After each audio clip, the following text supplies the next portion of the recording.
I use a technique known as deployment flowchart. Across the top, I will put the people that are involved, the actors, the principal characters. And beneath that, I will put down the activities. I want to be possible, it's not having to jump over it.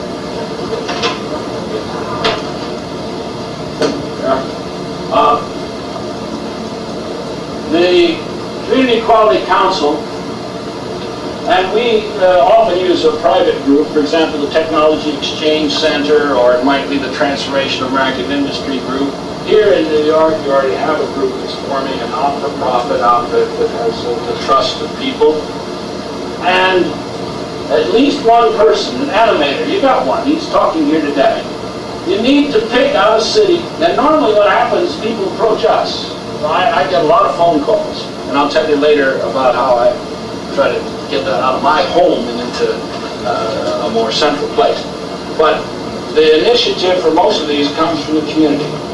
I cannot ride into town like the marshal and organize and clean up the town. It has to come from them. And it has to be at least one person who wants to do it, who has a spark. Don't even think of starting until there's one person there who understands and is willing to work. Okay? Then we have a meeting to discuss potential interest and how to get started. That, in fact, is what is happening on a larger scale here now. And then we tell the animator to organize a local team. This drop shadow means that I have on another sheet details of how you go about doing that, and lots of hints helps. By the way, I now use a Macintosh. I'm sorry. And there's a program called MacFlow, but there is another program on the PC that I think even the same program now in Windows that does that sort of thing. But there are good computer programs for doing this now, so you can. I strongly recommend it. Organizing a local team means pretty much the things that are going on now, trying to find the people that would care, that are willing to work, that know what it's all about, and get yourself a small steering team. Choose only those who are already involved in and understand the UN. Or quality management. I don't like this very much. Get acquainted and decide who does what. Begin to divide up the jobs and start running your own meetings in a quality way, with the minutes and the plus and deltas at the end, facilitating and so forth, because people want to be efficient. They don't have a lot of time. Good people don't have a lot of time.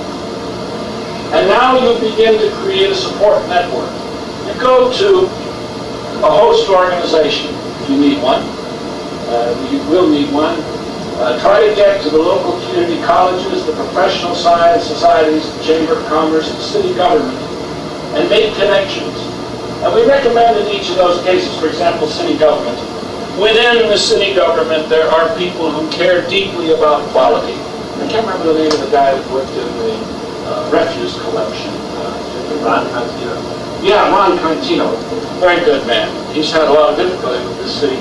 One of the problems in this city, that as far as I'm able to tell, is that if you start being very good at quality, you become a threat to a lot of other people, and then you may have trouble surviving.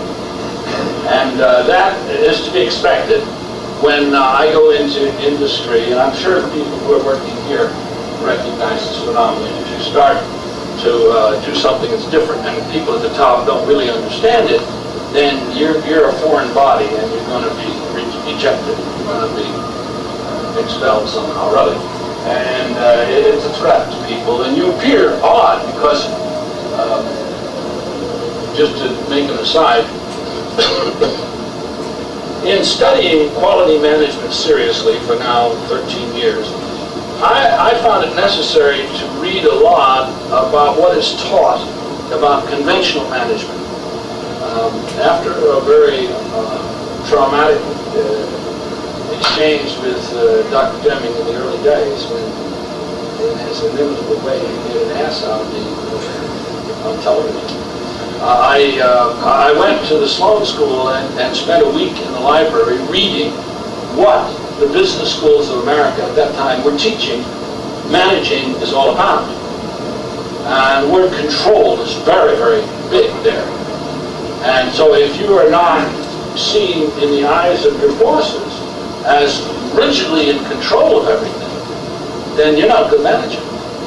If your people are doing something and you don't really know right immediately what they're doing, then what are you doing trying to manage?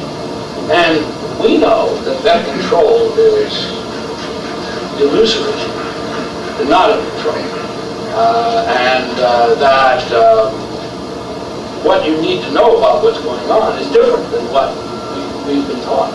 And consequently, when you start to work in the city government, you'll find there are some lonely little petunias in the onion patch that you need to help.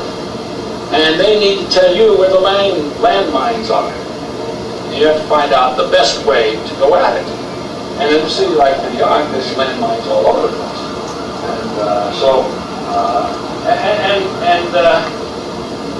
One thing you'll need to do, and I just offer this as gratuitous advice, it's worth what you're paying for it. Do not characterize those who are not helping you as the enemy. They know not what they do. They cannot help it. They are no different than you would be under many similar circumstances. You're here today, you know a lot about quality. Consider yourself lucky that somehow or other you broke out of the old paradigm. The people who are navigating according to the old paradigm are no different than you and me. They just don't know. And some of them are afraid to find out because their position in life is good under the old paradigm. One thing you can learn well from history is that the people who profit from a paradigm are never the leaders in overthrowing it. They cannot be. And you are no different. And someday there will be a paradigm shift for which you will be the resistor.